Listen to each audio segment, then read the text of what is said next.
What's up, Brady? Good to see you, man. It's good to see you too, Corey. How's it going? We got a Doing pump day on our well. hands.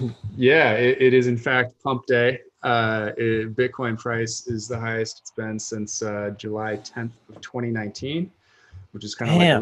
little echo pump a couple weeks after the run up at the end of June last year for Bitcoin 2020. I'm sorry, Bitcoin 2019, which is where you and I met the Yep. one and only time in person, which is hilarious. I That's know, right? such a Bitcoin slash COVID story. It is. It really is. It's the But way we've been things talking are about now. doing this for a long time, and now I think it's just like it's obvious we had to do it today, which is just letting people behind the scenes at Swan. And we've had this idea of let's just broadcast our marketing working sessions and show people how we think about recruiting the next 10 million Bitcoiners. Yeah. And I'm excited about this. I think we'll do it every once in a while, and hopefully have some people join us. I think Brecky might be getting out of another meeting soon, maybe pop in.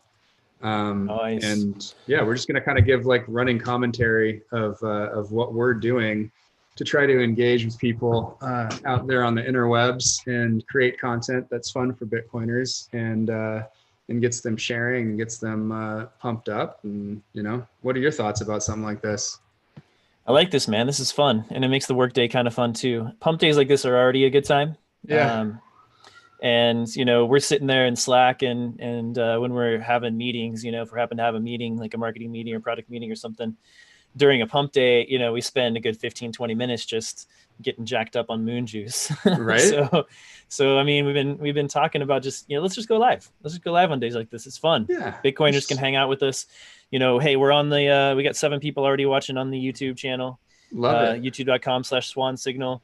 Get over there. We'll chat. We'll take your questions. And here, we have one already. Any update on daily buys? I would love to talk to you about daily buys. Let's tell you about. Tell us all about it, Brady. I'm getting some music started while you handle that one. Oh, nice. We're gonna set the mood. Absolutely. Daily buys, man, coming soon. Go to swanbitcoin.com/daily buys. That's all you got to do. Simple form, super short, email, name, and we'll get you on our list. All right. We have about 750 people on our daily buys list, which is awesome because we've only been recruiting for that beta list for a few days. So we have about 250 slots left. We're capping it at 1,000. And Jan and the dev team will roll out daily buys to that list first, so you can be the first to test things out. And that it's always helpful. We love beta testers and early adopters, man. Like it's a crucial part of starting up a business like this. And so get on the list. You'll get to stack daily. Did we just have music added in? I hear music. You hear music? I do. Is it too loud? It's a bit too loud. It's a bit too loud. Let me see if I can turn that down a little bit. There we go. That's like one notch. Is that too much? Like it. You don't need a vodka Red Bull or something? I do definitely need a vodka Red Bull, but probably not the vodka right now. We'll take it back to 2008, the year of the white paper is the last time I listened to music like this in a club. Burner, Pump, Tropics, Detour. Well, I was like, I want dance and electronic music in the background, and it gives you some mood selections. I chose dramatic music and funky music. I'm feeling it. Yeah. It's one of those like, what's that that Saturday Night Live skit? Absolutely. Like, yes, that's exactly what this is. Night at the Roxbury. Yeah, Chris Kattan and I forget who it was. Kevin Nealon, maybe? Anyway, it was great. Yeah. So yeah, let's see a chart. Let's see a fun chart. We're still at 12, right around 12,400. So daily buys for you, Andrew. Daily buys. I'm going to put the link right here for you. Oh, here's Gregor and Pardis. We got Pardis in the chat. What's up, guys? Good to see you. Dude, the man with the BTC pens. I saw that the Super Swan in the grass this morning on Twitter. That was sick, man. Thank you. BTC pins, man. That's where it's at. Love Shout it. out Pardis. BTCpins.com, I believe it is. Let's just double check that. BTCpins.com. It's a beautiful site. Oh yeah, there it is. It's got this nice like sort of Tron feel to it, and I'm digging it. So go to btcpins.com. You can check out some cool stuff. Orange pill pin. There's a sick open dime pin. That's got me feeling bullish, man. btcpins.com got me feeling bullish. Who else is here in our chat? Yeah, bros. What's up? All right, Andrew already filled out the form. He's just wondering on the status. Andrew, it's coming soon. TM. All right, we're working on it. We're testing out the infrastructure that were needed to run some daily buys, and yeah, we'll get it to you as soon as possible. 2 weeks TM, soon TM. Can't put an exact date on it. We have to make sure things are right and ready for you guys before we roll it out. There you go. Nice. What are we looking at here, Corey? Well, we got a chart on the screen now. Yeah. There you go. Well, this is the 15-minute chart, and this is U.S. dollars. There's that. We're at 12,300 right now. And here's the thing. This is like fun in the grand scheme of things, but we don't really care, do we? This is really just because we know that there's like 10x more eyes on Twitter and Google searching for Bitcoin on pump days, and it's a really good time for us to go and recruit people. But I'm not going out and like smashing buy or FOMOing in because I'm already buying through Swan. Yeah, right. And we've talked about this, right? You achieve a certain Bitcoin zen, all right, when you're auto stacking, because you don't have to worry about things you can just enjoy these days, right? You can just hang out, talk about Bitcoin, feel a little bit of love. Exactly. And because I know I've already stacked all the way up this thing, and I'm going to be stacking all the way down if we retrace. So I'm not worried about it. I'm just here to hang out and say what's up to the Bitcoiners out there. Start talking to your friends and fam. When price is up, attention's up. If you're on the Swan Force, this is a day to get your URL out there. Your beautiful face. I got to show off my Swan Force gear here. I put on the Swan Force t-shirt. Oh man, I didn't even put on. So in case you didn't know already, you can go to swanbitcoin.com/enlist and get your own Swan Bitcoin welcome page and your own custom URL. There we go. What's a good example? Should we show off, let's show off Preston Pish. Let's see what his looks like. It's taking its sweet time. Going back to the chart. I don't hear any more music though. There it is. Oh, here it comes. It's clearly just waiting to download the next track. Oops, my bad. Here we go. Not good at typing on this computer. It's my my broadcast only computer. So there's Max Kaiser's page, for instance. And so he shills his link on his shows and all over the internet, swanbitcoin.com/Kaiser. You can include a quote or just a generic quote if you want. His says, we must continue to educate the masses and encourage Bitcoin savings, to truly drain the kleptocratic swamp ruling our financial system. So I love to see stuff like that. And the great thing about it is you get 25% of Swan's fees for the next 3 years. Our fees are like 1% basically for people that are on the high tier plan, and more than that for people that are on lower plans. So you're basically getting what Kraken makes, except that you didn't have to build or run Kraken. So yeah, it's a pretty good deal for referrals, and we have an awesome new engineer who will be announced tomorrow, who started last week and is finishing up the referrals dashboard. Payments are already going out to our early referrers, which is pretty cool. Here's another example of it. This is Rob Breedlove, great author on Bitcoin Twitter that you see all the time on the podcast. Does a lot of real vision stuff like that. Central banking is a house of cards, Brady. It's a fiat currency is a pyramid scheme. Bitcoin is honest money. You come in right there through Rob's, and you're right there, and Breedlove welcomes you to Swan. So all you have to do to get one of these is just go to swanbitcoin.com/enlist.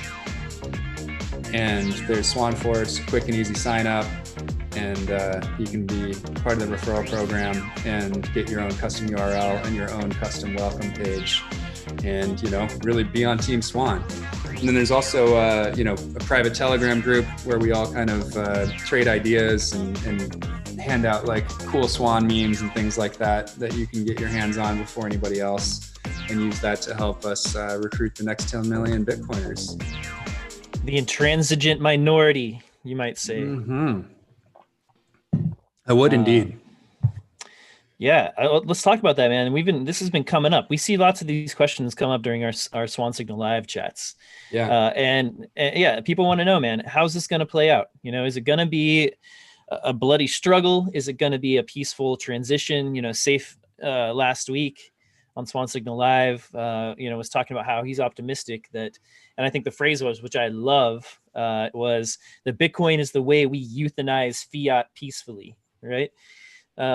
And so the idea of the intransigent minority is that we have some political will, right? This is the path. So, talk about it. This is a piece, thought piece that you put together. And I know you think about it, a lot more and have been continuing to think about it.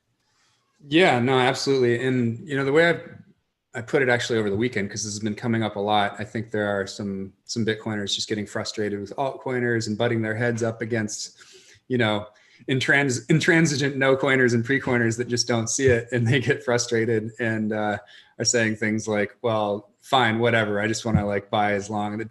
I don't want to try to recruit them. I want the price to be low as long as possible. But, here's the thing.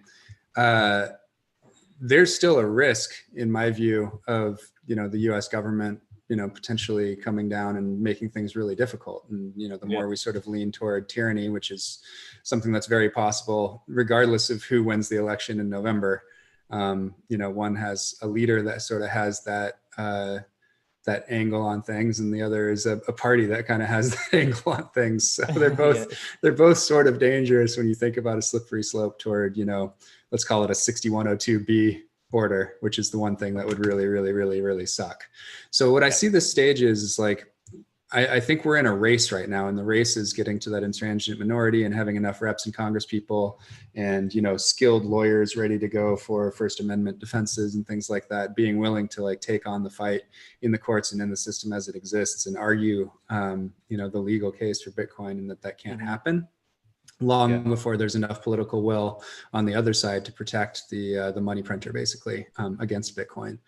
And if that fails, if and only if that fails, will you actually see a battle, and you'll see Bitcoiners having to move jurisdictions and play the jurisdictional arbitrage thing.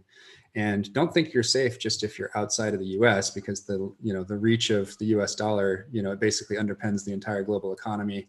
95% of all global yield in debt is US dollar denominated. So, you're not going anywhere thinking that, you're not going to be affected if the US government decides to do something, contra Bitcoin. You can bet the Eurozone will do the same thing, and they'll probably get Japan to do the same thing. And it'll just be, countries that you might not want to live in that will be fine.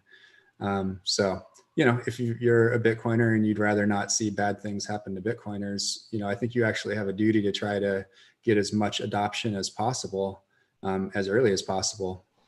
Let alone the standard argument that's been around for 5-6 years from Andreas Antonopoulos, which is, if you can use Bitcoin as another option that keeps one country, one currency from an incident of hyperinflation, the amount of lives that would save, just stopping that from happening and giving those people an outlet in some other way to stop that from happening, or just applying pressure from the outside on a local leader that would be tempted to go the hyperinflation route. You basically have a moral imperative to try to push Bitcoin as fast and as far as possible, as soon as possible. So I don't know, I got a lot of reasons for thinking that we should just be going hard all the time. I think that's how we're sort of running the company and our whole little, Swan ecosystem, trying to grow it. So. Yep. Yeah, man, I'm on the same boat. And, I go back and forth between being an optimist and pessimist, just kind of based on my moods in general. But I'm staying relatively optimistic about how this is going to play out for Bitcoin. I think that just in general, not because of Bitcoin, but I think just in general, any kind of currency transition or collapse of a global reserve currency is not going to be great. It's going to be a bit of issues. There are going to be some issues there.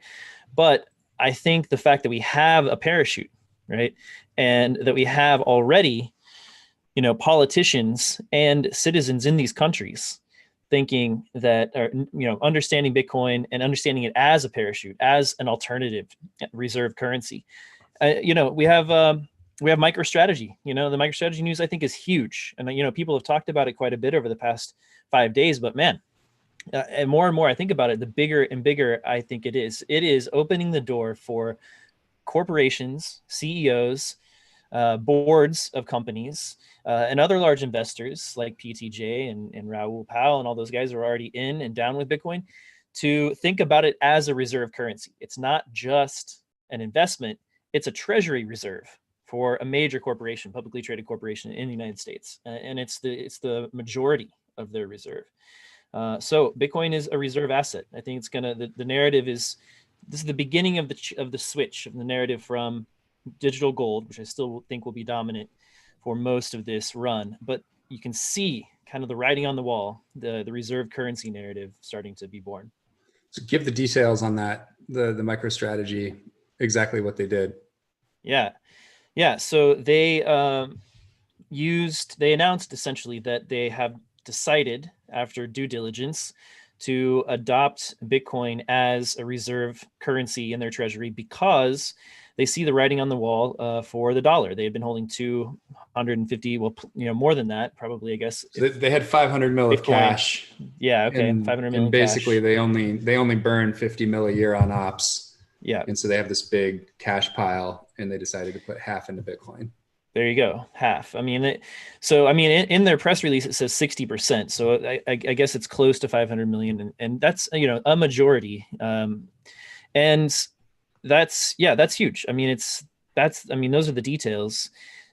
We can also, as we realized or found out in our Swan Slack room, Corey was talking to some friends on the back end, and just kind of back channeling, and one of them realized by going to cnn.money.com and looking up MicroStrategy and clicking on the investors tab that BlackRock and Vanguard, two of the largest asset managers in the world. In fact, BlackRock is the largest asset manager in the world.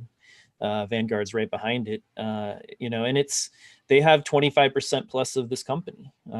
So I would imagine that with that kind of ownership, you probably have a board seat, or at least influence over the board, and some information about big decisions like this. And the decision was still made. So it's interesting to see these massive asset managing companies brushing up against Bitcoin in this way. Yeah, and the point has obviously been made that those are probably largely index holdings, but they've got this allocation to this guy and a bunch of different funds, and it wasn't unknown that this dude was interested in the cryptocurrency space. And what's great is, if you actually look into the guy's history and actions that he's taken, he's actually messed around and talked to people across a bunch of different crypto assets, altcoins, whatever. He sold a domain to the EOS guys for like 30 million bucks. He sold them voice.com. And when it comes down to it, brass tacks, you're not messing around with some diversified crypto portfolio. It's Bitcoin. Yeah. Exactly. It's the tried and true. The statements that came from, let me pull them up real quick, that came from their press release were amazing. Let's see, where were they? Here they are. MicroStrategy has recognized Bitcoin as a legitimate investment asset that can be superior to cash, and accordingly has made Bitcoin the principal holding in its treasury reserve strategy. MicroStrategy has recognized Bitcoin as a dependable store of value. All right, dependable, right? This is countering that narrative that Bitcoin is too volatile to hold. We don't know what's going on. It's a speculative store, or it's a speculative investment, not a stable store of value. So a dependable store of value and an attractive investment asset with more long-term appreciation potential than holding cash. Bam. It's right there. Accordingly, we've made Bitcoin the principal holding in a treasury reserve. And then one last bit. Since its inception over a decade ago, Bitcoin has emerged as a significant addition to the global financial system with characteristics that are useful to both individuals and institutions.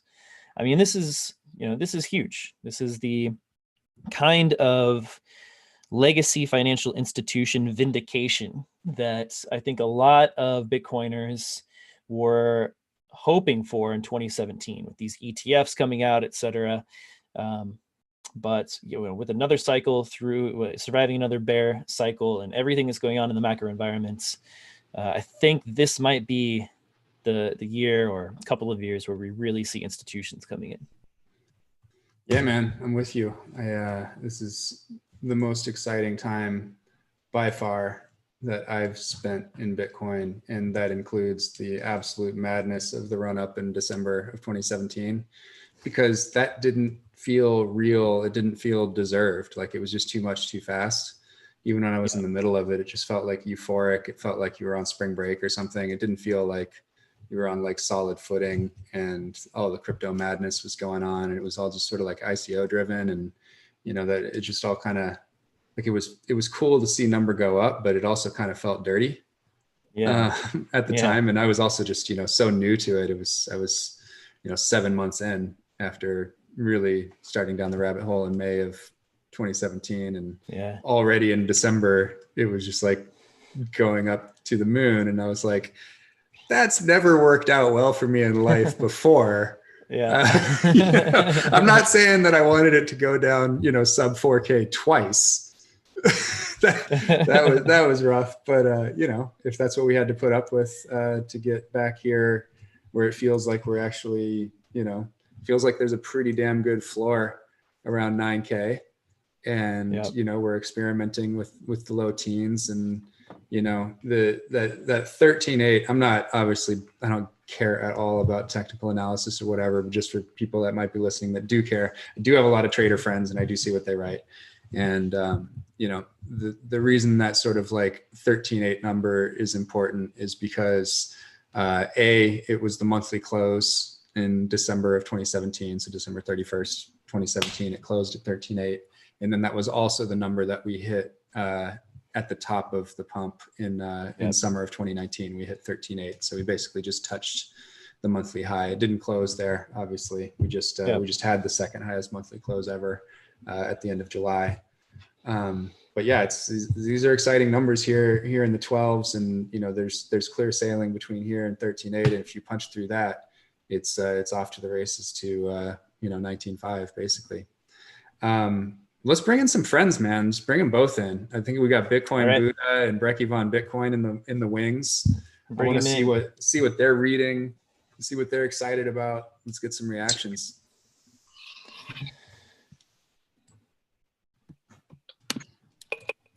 Oh yeah! Oh shit! There we go. Hey everybody, how are we doing? All right, we've got Brecky Von Bitcoin joining us. He's creative director here at Swan, and just all around, I don't know, badass. What are you, improviser, content writer, creator, Swan Force general, and then we have Reed, the Bitcoin Buddha, the support ninja, the fill in wherever we need you. Also a great writer. Check out his stuff that he's been publishing on Swan Signal. What's up, guys?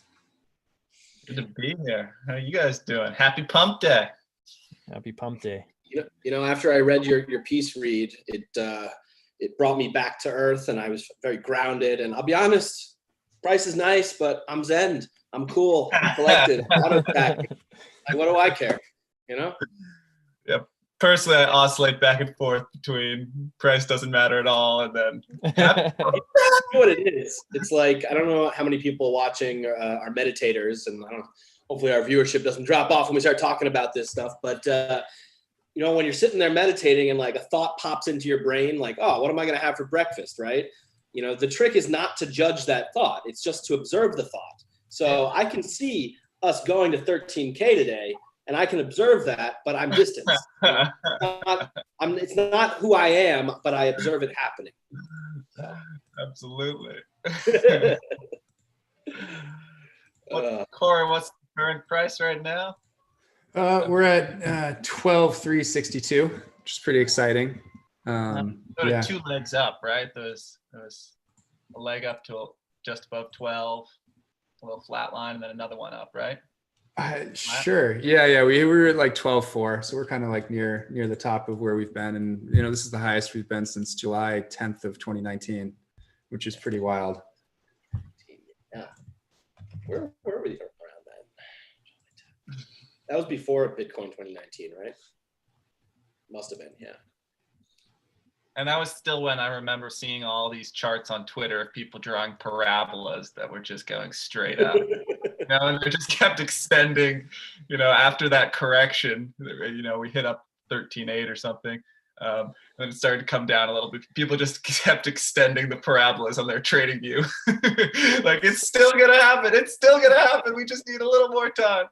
Yeah, man. It's this is why DCA, baby. This is why DCA is important on the way up and the way down, because you can't time the tops just as much as you can time the bottoms, and the tops are maybe even harder because, my God, you just want it to keep going up. You just watch number going up. You watch your portfolio balance going up, and you're just like, oh my God.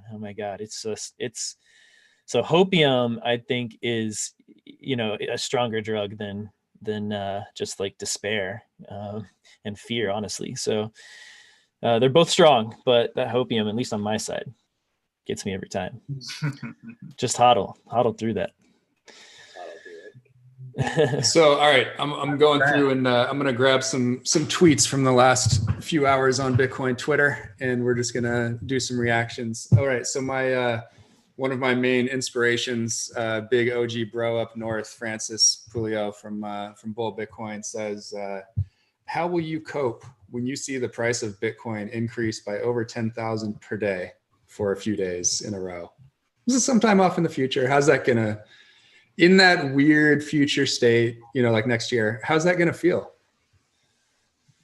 It's surreal, man. It's already feeling surreal. Good, but maybe bad, because then what do you do?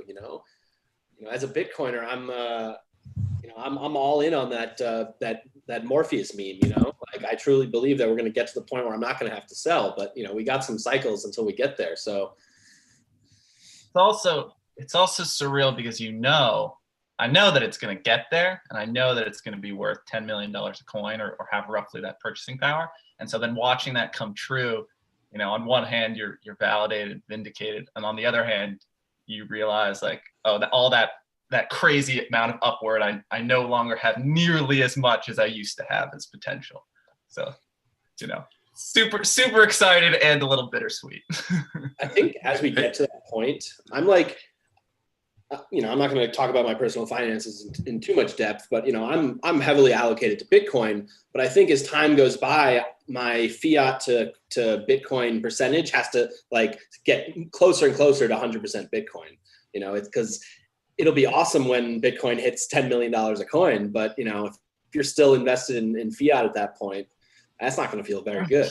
There's Come on, Brecky. The only irresponsible thing in Bitcoin is using leverage. So as long as you're 100% or less of your net worth in Bitcoin, you're being responsible. It's totally fine. and more than zero. It's more than zero. Yeah, it's funny. I keep on finding myself talking about Swan as Swan is for new fiat. Like, when new fiat comes in the door, like, whatever you didn't spend on groceries and your used scooter or whatever your low time preference vehicle is, the rest is going into Swan. Because if you have a bunch of dirty old fiat lying around, why isn't it already in Bitcoin? Which is why we're doing one-time buys. It's pretty funny. That's right. One-time buys are coming. They are indeed. It's important to note. And let's see, I just want to let everyone know I'm watching the YouTube comments, and I've also got the Periscope comments fired up as well. So hook us up, whatever questions you have. I see that Michael Benson's cooking a ribeye in celebration along with us. We're glad, that we're with you during this, celebratory ribeye time. This is why we go live on pump days like this. People are stoked. We need to be there with the people. Yeah. So let us know what's going on, what you want to talk about, and we'll, shout out your bullishness here on the air. We're also taking virtual background requests if anybody wants. Oh yeah. Let me roll with one here. Let's see what I got. I got a question for some of you guys on the team. Is has your diet changed since you got into Bitcoin? Since we got into Bitcoin, has your diet changed? Yeah. This is an old code, but still applicable. In my case, no, just because I got into the second best cult behind Bitcoin back in like 2009, which was CrossFit. So I did the whole paleo switch over then. Oh wow, And, you really are a cult. You're early. well, it's hard to avoid. I'm susceptible to these things. I'm a left coaster, and we love our our hippie stuff and our cults and communities and things like that. So I'm in the keto cult, so kind of. there you go. I was in Bitcoin before, but it's a good one. Lots of fat, lots of overlap with the Bitcoin community. Bitcoiners do eat veggies that cows previously ate. Oh God. There are Brian Walker, I know, is a Bitcoin vegetarian. They are out. Yeah. Is it Viking BTC or BTC Viking? I just did a podcast talking about being vegan in Bitcoin, which probably is a good listen. Yeah, before I got into it, I was vegetarian and then got sucked down the rabbit hole, and now. Oh, did you really? Probably eat 50-60% of my calories from meat. Oh man, there you go. Wow, man. It was a hard switch over, right? Because I was like 4 years on as Buddhist, following a lot of Buddhist principles. One of which is don't kill things, be a vegetarian, and then like falling down the Bitcoin rabbit hole and starting to eat again. So it really was the Bitcoiner ethos. It was, yeah. That's crazy, man. What was your first meat when you went off the vegan diet or the veggie diet? You ease into it? Like, did you? Not really. It was actually surprisingly easy to go back, and the whole time I like craved it at least a little bit, so there was no issue switching back over for me. My sister was a vegetarian for many years, like throughout most of her childhood, but growing up with two older brothers who were adamantly not, eventually changed. She came around. But that being said, we do welcome all people at Swan Bitcoin, whether you eat vegetables or meat, as long as you don't eat people. We'll take or swans. No eating swans. You can eat a portion of a swan. I don't know. Like the Queen of England, do you know about her shtick? How she eats they have a swan meal every year. I did hear about this when we posted that tweet out from our joke from the meeting last week. Somebody from the UK said, yeah, it's illegal for the plebs to eat a swan, but the queen does. The queen eats swans. I like that. I don't like that. I don't get it, man. Did we decide? I know we've been working on a swan call, or I guess Swan's trumpet. Is that right? Mm-hmm. Yeah, Swan's trumpet. Brecky, have you been working on a swan trumpet? Little bit. No, of course. Hold on, but we got to preface no one does bird calls like Marty on Tales from the Crypt. It's just like his various caws and squeaks and squawks and owl hoots and things. Like it's probably some of my favorite content in Bitcoin. How many months did it take him to get down an owl call? Okay. I'm calling you out, Marty. Okay. It took for months. I listened to your podcast. I listened to this horrible owl call. Put as much time as you do into preparing for your guests and to the rest of your podcast as you do to your owl call. Have some integrity. Respect the owl. Respect the owl. It's a wise bird. Not as wise as the swan, but wise. So you're telling us that you've been practicing for hours since we talked about this last Thursday's marketing meeting? This explains a lot about the lack of activity over the weekend. I'm getting called out for not working on weekends. Bitcoin doesn't sleep, bro. It's 24/7. Yeah, I know. It doesn't sleep. We need two of me. That's the problem. We got you Reed, dude. That's what Reed's here for. Yeah, exactly. We're like two sides of the same coin, basically. Same Bitcoin. Huh? Yeah. There you go. So we've been building up. Are we going to get the? Yeah, I'm waiting for the swan trumpet. Let's hear the status. I remember how good. The second one was pretty good. Yeah, it's not bad. It's not getting bad. there. It's better when I pretend that the manager of a shitcoin casino is watching, and then I go.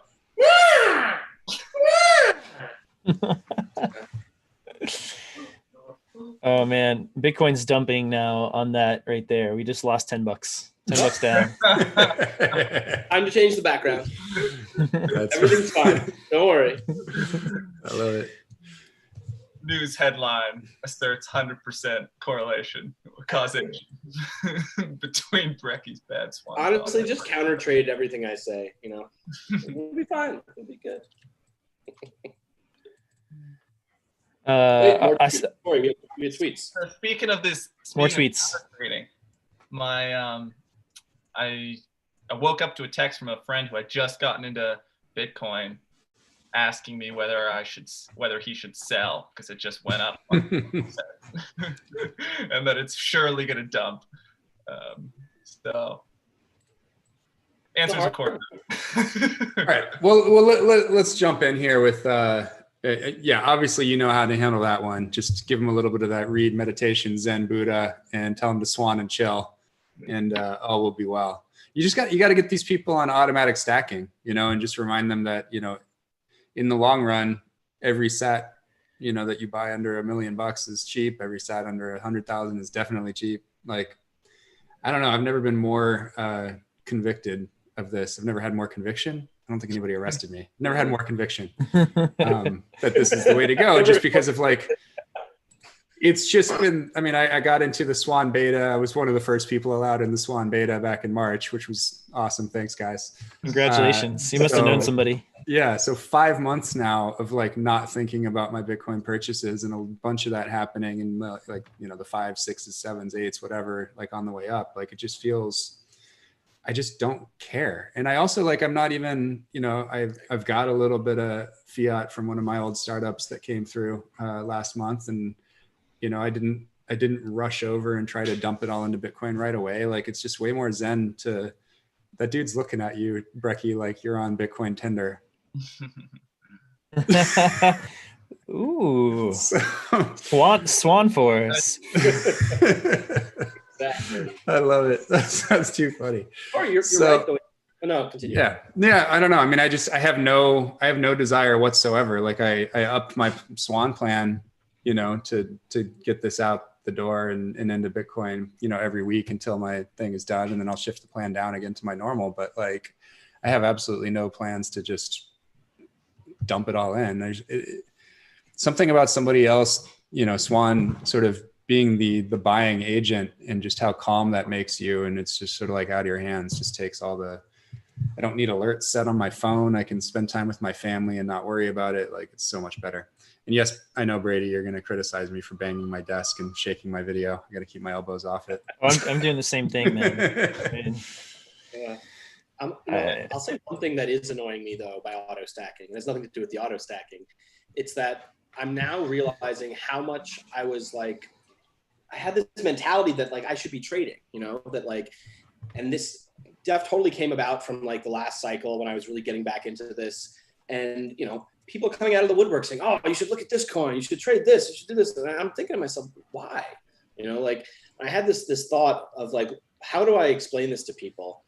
And it's almost like you have a regular job, you do one thing, and then somebody says to you, "Hey, you should go build a suspension bridge." I'm like, okay, yeah, I could probably learn how to go build a suspension bridge. But the reality is that's an entirely different job. That's an entirely different skill set. It'll take me many years to get anywhere near close to be able to do that properly, So it's nothing against trying to learn new things, but if that's not your thing, don't feel pressured to go do that.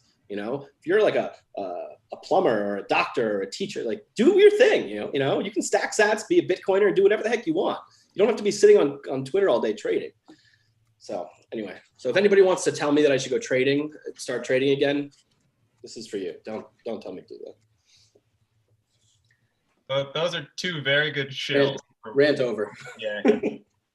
My own personal one is similar to Corey's in that this weekend I was out camping, and it was just so nice to know that I was auto stacking while camping, and then I can come back to the internet, check in on things, but it was pre-set up for me, so I didn't have to worry.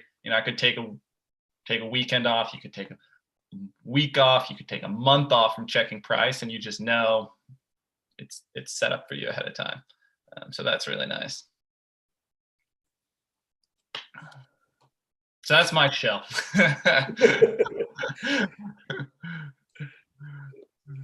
Jan Siebert or Jan Siebert, it's hard to tell which one it is here, on the YouTube chat says that the girl on the right is Coinbase.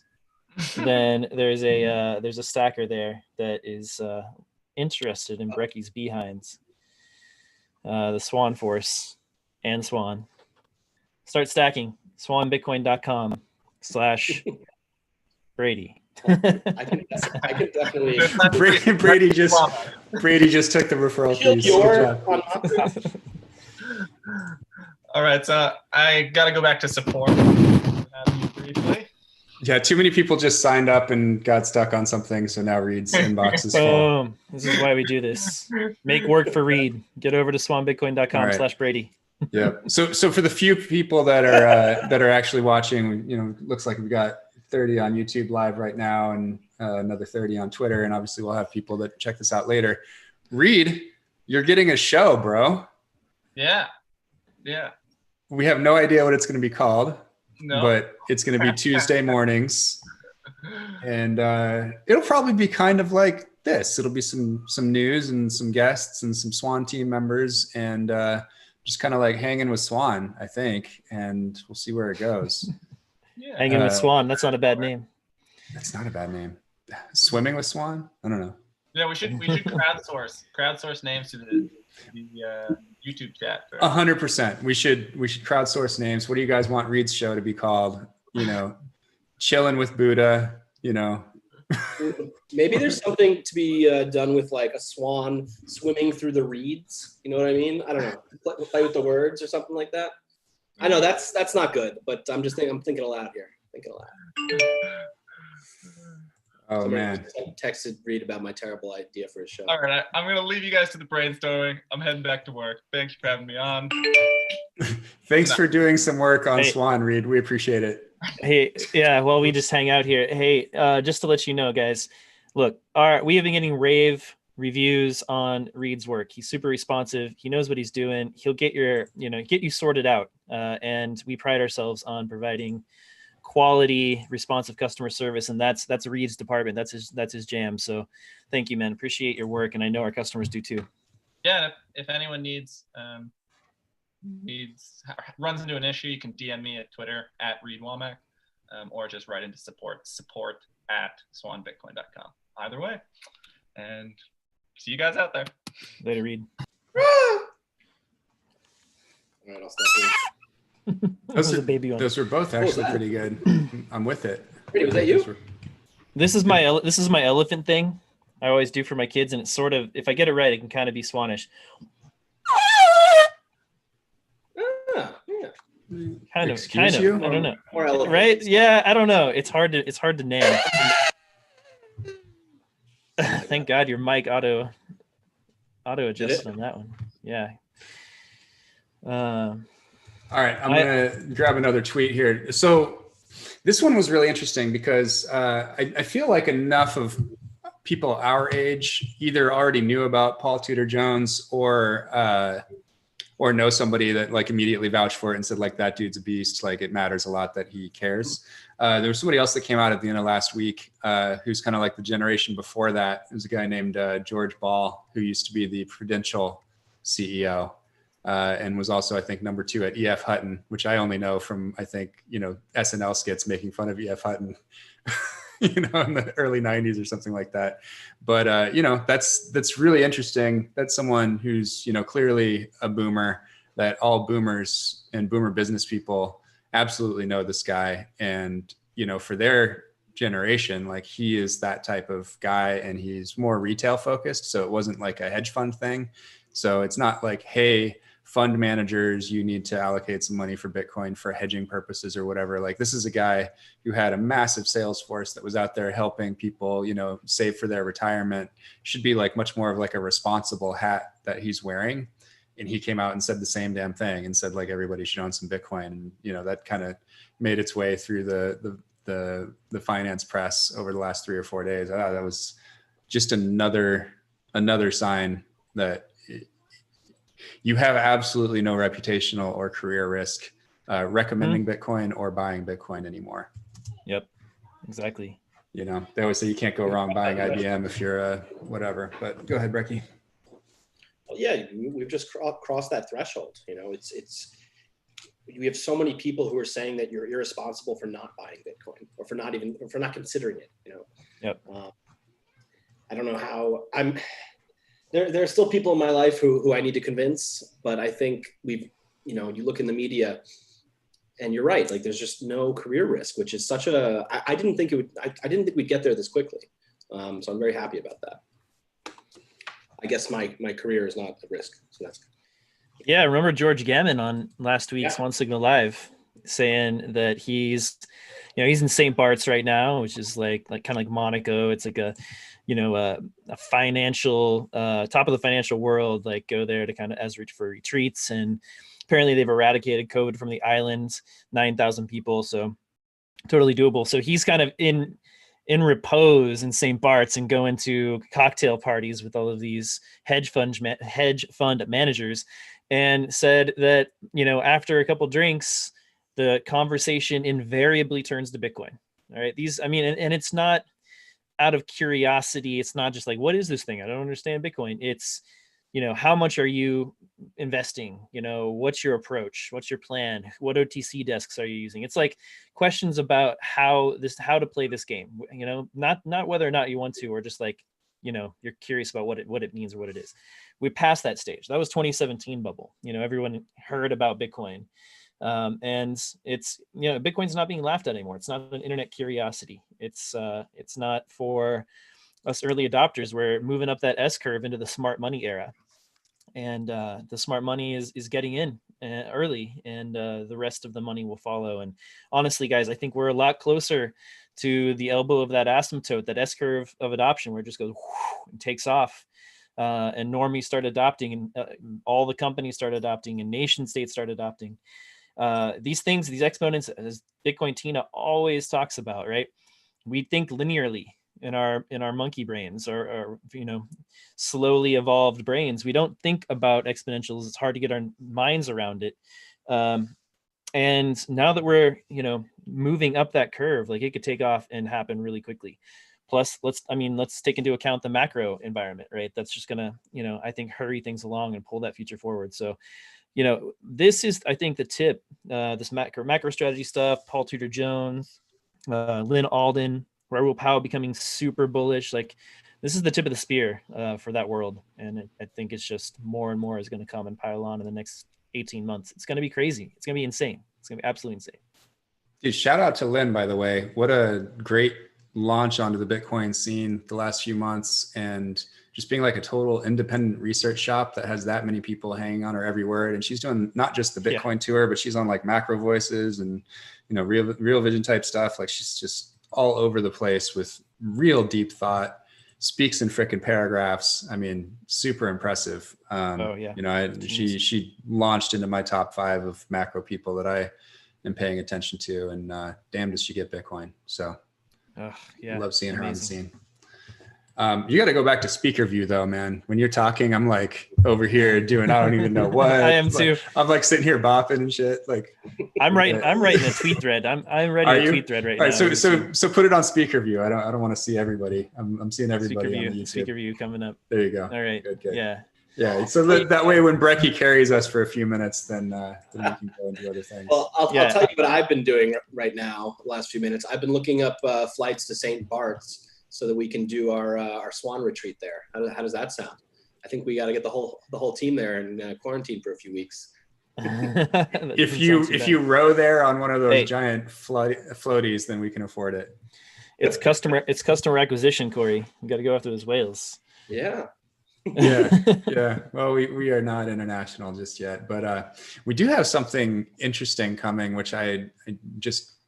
Somebody pointed out, well, that kind of opens you to international. Anyone that has a US LLC is going to be able to buy as soon as we turn on entity accounts, which is kind of interesting. So as long as the entity KYCs, and I think there's a look through. I'm not sure how it's going to work with our custodian or whatever, but as far as we're concerned, we don't care. I mean, there's an OFAC scan to make sure that it's not somebody on a watch list, like a terrorist watch list. But other than that, people from around the world, whether you're in your Malta, Jersey, Cayman, whatever, should have no problem buying through Swan as long as they have, you know, an LLC in New York, Delaware, South Dakota, whatever. That's a big deal. Yeah. By the way, just so everyone knows like how important hanging out with you guys on Pump Day is, we pushed back our weekly team product meeting, which is always at noon Pacific. We pushed it back a half hour today just so that we could hang with you a little bit longer. So, Nice. so Jan, Jorn, Andrew, and engineer who shall be named tomorrow. Some of whom are in Europe are staying up a little bit later. So, yeah, it should be a good meeting. We got a lot to go through, but we're kicking it with you guys for another 15 minutes or so. Yeah, Swan fans, we're going to go live tomorrow morning with our new engineer, and it's going to be an exciting announcement. So we're just, you know, hiring up some great Bitcoiners here, and I love that about Swan. I think, you know, Corey and I have talked about in the past that, you know, it's not an absolute make or break deal, but it's, you know, very, very important to us that we hire Bitcoiners who understand what's going on and have built up a resume in the space by just, you know, showing that they have a voice, showing they have something to say, putting something out there. So it's, you know, and I've been saying this on the last couple of pods I've done too. And, you know, I think those of you listening now, you know, I really think because of what's going to happen, this bull run is going to capitalize Bitcoin only companies quite a bit and justify this model, this Bitcoin only model. And so we'll de-risk the creation of new Bitcoin only companies to quite an extent. And I think there's just going to be a lot of opportunity out there to work for and with Bitcoin only companies. So while you're, you know, out there on Twitter and learning and honing your messages and honing your ideas and thoughts, hey, like, just start putting them out there, you know, make some content, put it out there, and that consider it a resume for, you know, a year, 2 years, 3 years in the future when you want to break into the industry. Sweet. All right, we've got a question from a total anon on Twitter, but we love anons. Anons are like some of my best friends on Bitcoin Twitter. What are the 3 main advantages of using your platform for BTC exposure? Good one. Dig it. It is. I'll go with one first. First advantage is smoothing out volatility. All right. 99% of people are not professional traders, and you might get lucky for a month or two and make some trades that make you money, but in the long run, you will get wrecked. Most of us can speak to that from experience. And not only that, even if you do well, even if you become one of the elite traders who actually can make money over the long term, you are going to be up 18 hours a day in a 24/7, 365 market. You're not going to have a life outside of it whatsoever. And if that sounds fun to you, then you have, you know, years to catch up with these guys who have been doing it for decades. So, you know, what you do then instead is you buy regularly, a little bit over time. And the way it works is when we say cost basis and averaging out your cost basis is during a bull run, price goes up and you're buying a little bit along the way. You catch every dip, you know, you're catching everything. And then once you get the blow off top, and those, you know, we went from 10,000 to 20,000, we stayed there for 3 weeks or so, right? So if you had a weekly buy going, you're only buying above 10,000 3 times. Most of your buys were down there between 1,000 and 10,000. So your average cost basis is going to be somewhere down there, you know, $5,000 or so, roughly speaking, you know. So that, you know, if I had, you know, done that all of 2017 and I was that, you know, at the end of 2017 and I had accumulated a few whole Bitcoins and with it at a cost basis of $5,000, I'd be ecstatic. You know, I'd be very happy with that. So that's the idea. Plus, you know, you just get to sit back and enjoy Bitcoin and learn and study and enjoy the rest of your life. I love it. Wake up on a day like today and see it above 12K. You know, that's how it worked for me. I actually have a buddy who he's trading all sorts of things and they have their own fund and all that, but he's actually committed to a 48-hour schedule now. Like he's up for 48 hours at a time. Then his like partner in the fund is up and like they overlap for a little bit. It's not healthy, you know, not at all. So there's so much to be said for auto stacking and for dollar cost averaging your way to the stack that you want to have. I'm way happier. for having done so. Yeah, I looked into it in like 2018, like, well, what would it actually take to run a crypto fund like successfully? And like it's minimum, like if you really want to compete on a global scale 24/7, it's like 8 to 12 people.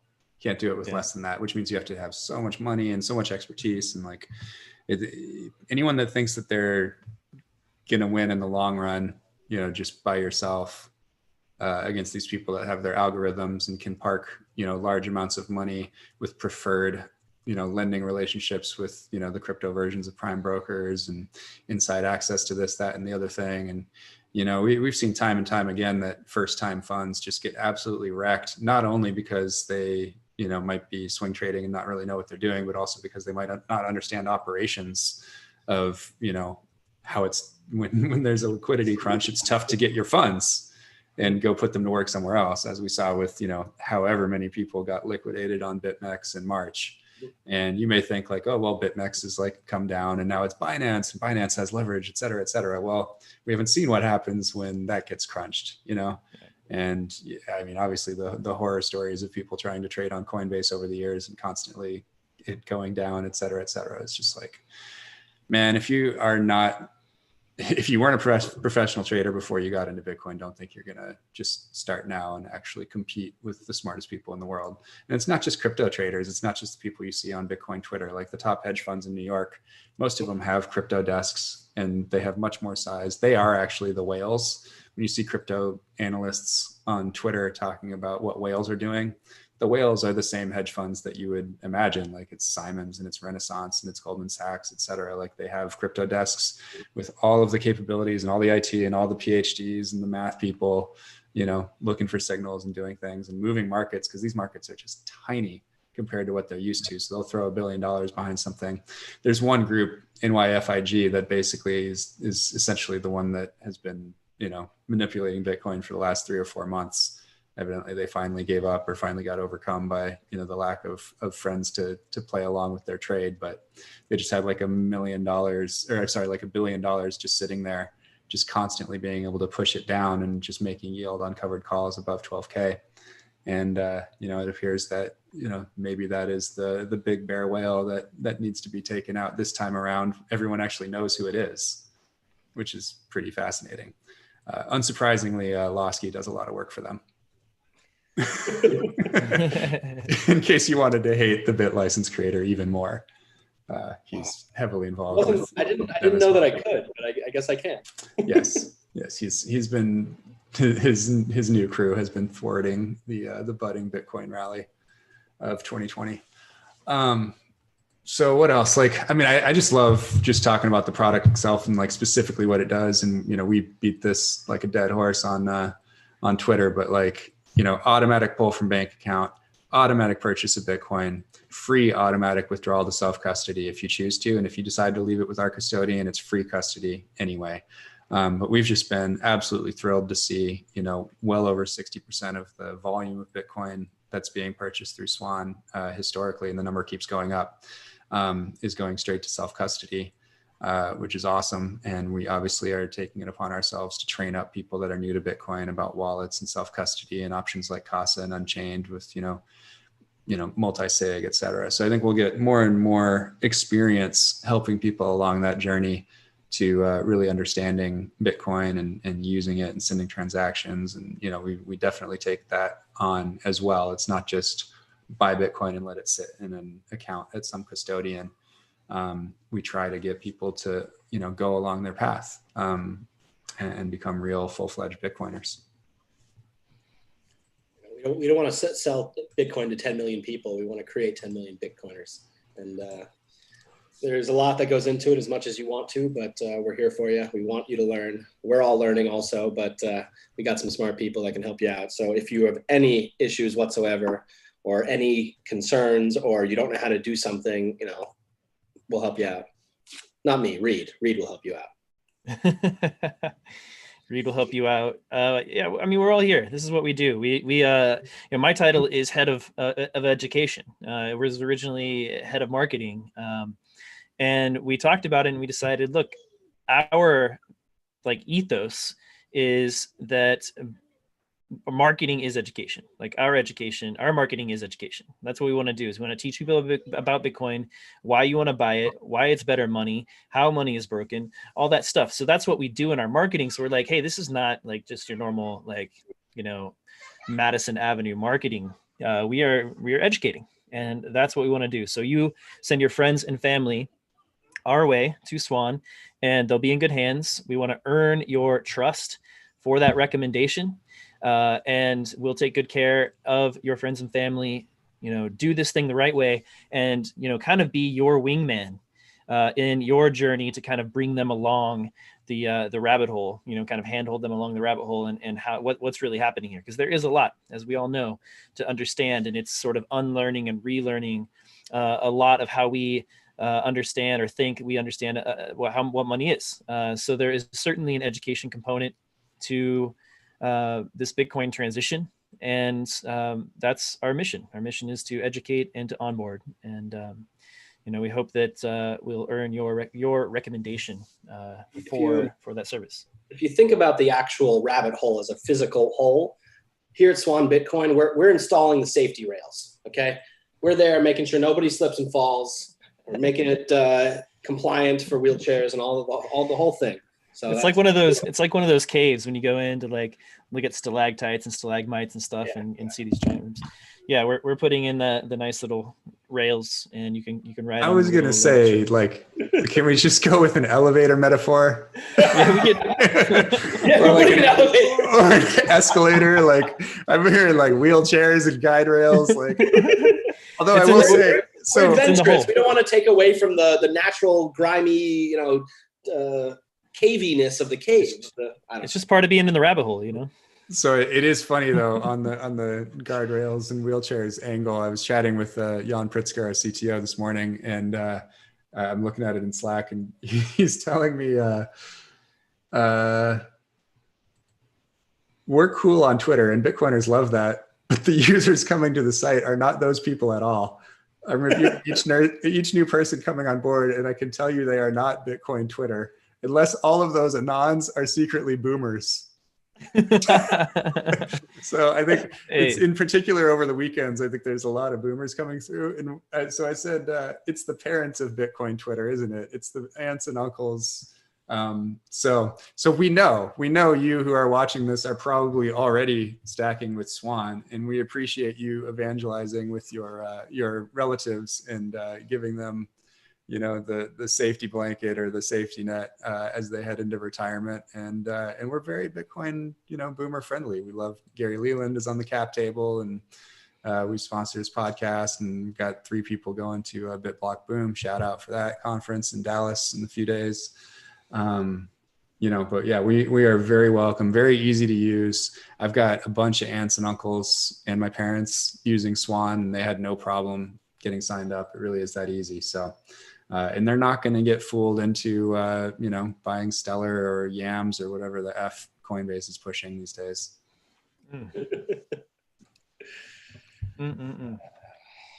We show a couple shows real quick. Here, Brady, you do mine and I'll do yours.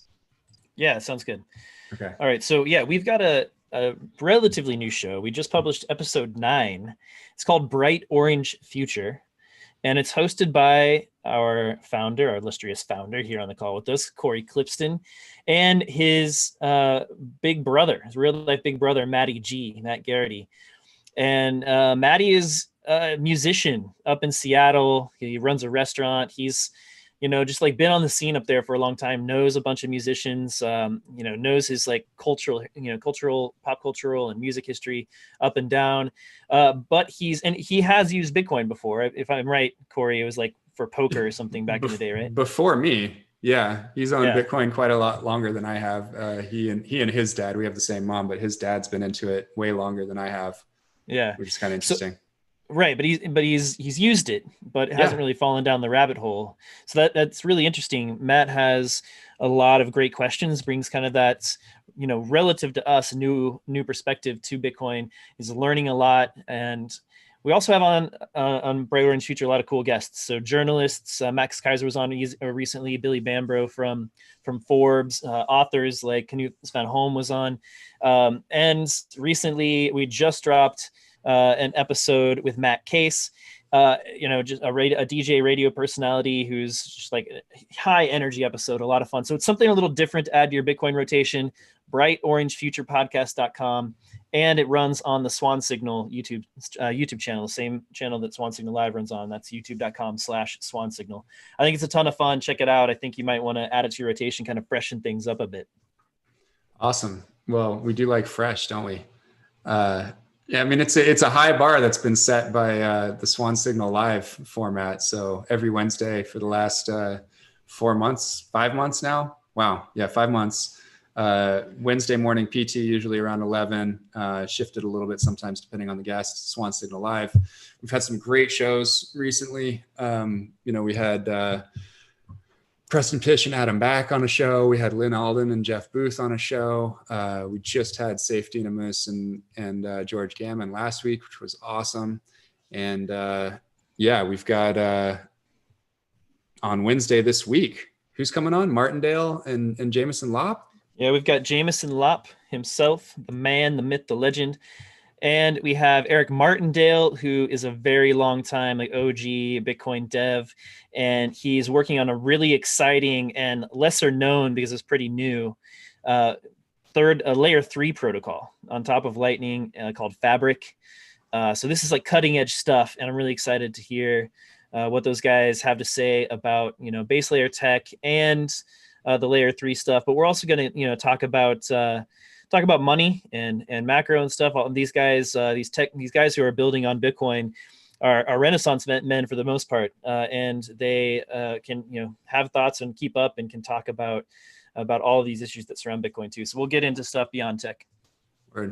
And then we seem to do a lot of these sort of macro high finance type guests, which is awesome. It seems Bitcoiners just love to hear about their views, given what Bitcoin really is likely to become and what it already is as an asset. So we've got Raul Pal coming on the show. We've got Dan Tapiero coming on the show. And we've got an incredibly special episode that I just can't wait for, which is long overdue, which is Eric Townsend from Macro Voices actually coming on to have what I expect will be a very cordial but intense conversation about Bitcoin versus CBDCs, central bank digital currencies. So that should be just absolute appointment viewing. Can't wait for that. It's a few weeks out. We've got Eric paired with Jan Pritzker, co-founder and CTO of Swan, and Jan is a longtime Macro Voices fan and has kind of gotten into it on Twitter with Eric in the past. So I think this is going to be, we've gone back and forth in email and laid out a great sort of outline for the episode, and everybody's, looking forward to it. Both parties are looking forward to it. So it's going to be appointment viewing for sure. Well, let's just at least say hi to Brandon since he stopped in, but we're going to wrap here in a couple minutes. We have product meeting, but what's up, Brandon? Thanks for hopping in early. What's up, Swan Squad? How we doing? Good, man. Feeling bullish. How could you not? It's inevitable. We're going to look back and it's going to be so obvious. And all the people missing it are going to feel bad.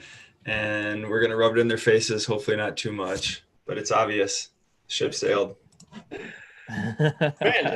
Brandon, you're not gonna know anyone that wasn't in because you're doing such a good job evangelizing to everyone that you care about today. That's fair point. Fair point. There might be some laggards in the extended family that haven't converted. It's okay. They can still come on the boat. You gotta stack for your family. Every time I increase my Swan plan, I'm doing it for a family member. It's like, Uncle so-and-so, there's no way I'm going to be able to get to him in time. All right, I'll stack $10, a week for him. That's a good point. My 2-year-old niece has more Bitcoin than Peter Schiff. Hey, I was telling you guys this the other day. My son, 5 years old, we give him, he has like an allowance for his weekly chores, and we have like some bonus tasks that he can take care of. And when he started understanding what Bitcoin was and Satoshis, and I was showing him, he stacked a few sats from his chores. He can choose like what portion, right? So he's taking like half cash, half USD, and half Satoshis. And that was starting earlier this year, and toward the beginning of the year. And he's watched the value of his sats go up, and now he's like, it's like full 100% allocation to sats. And he's like doing all of the extra tasks that he can. He's like, can I do more, please? Now, this is like a 5-year-old kid. Okay. This is the power of long-term thinking, the power of sound money. And I'm watching it happen with my son. It's crazy. It's amazing. That's amazing. It is.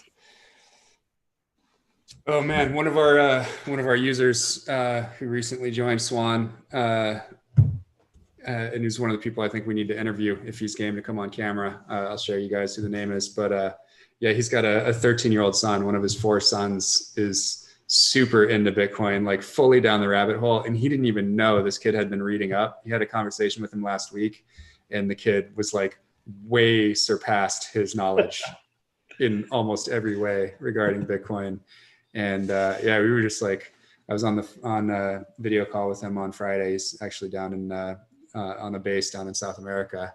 And yeah, he was just marveling at, this is generation B, like whatever comes after Zoomers, these kids that are growing up and coming of age when information about Bitcoin and, about how crappy the fiat system is and the crony capital system that arises from it and just how unjust it is.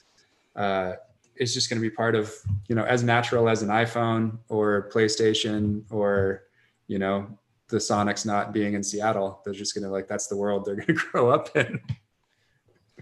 Brady, have you, you haven't given your son like not your keys, not your coins lesson, have you? Like hold on to his fiat for him. And then when he asks for it, tell him, actually, sorry, it's not yours. No, I haven't gotten into that really that much yet. But yeah, I mean, he knows that he has his own wallet. It's on my phone, but it's his. And he's read the Bitcoin Rabbi's book. In fact, for a while, we read it like every night when we first got it. He still pulls it out and reads it. He plays when he plays, like kids will do, like they'll play like a market game or a store game or whatever. He takes Bitcoin. So it's fantastic. I love it too. Yeah, it's great, man. It's great. All right, we got to hop for the product meeting. We have responsibilities and company to build and stuff, but I'm going to finish with a Jimmy Song tweet from yesterday, which I love. And he said, "The worst violation of justice is fiat money. Therefore, Bitcoin is the best way to establish social justice." I love it. So Bitcoin is the biggest tent, man. I know it's very well aligned with sort of the right end of the political spectrum in the U.S. More than the left, and obviously libertarians and voluntarism and independence, and kind of a lot more close to kind of the protocol that was set by the founders in America. But it is fascinating how the goals, leaving aside the tactics and the strategy, which can be pretty poor across the political spectrum, the goals that almost everybody wants to achieve around a fairer world and, just not having people just leeching off the top that sit close to the money printer. It's solved by Bitcoin. And we just got to keep on spreading that message and just be welcoming of all new coiners and help them see it. Absolutely, man. Well said. We'll close there. Bye, everyone. Until next pump day. Swan Force. Swan Force out. Swan Force day. Swan Force So out. we'll see you tomorrow. Let's hope.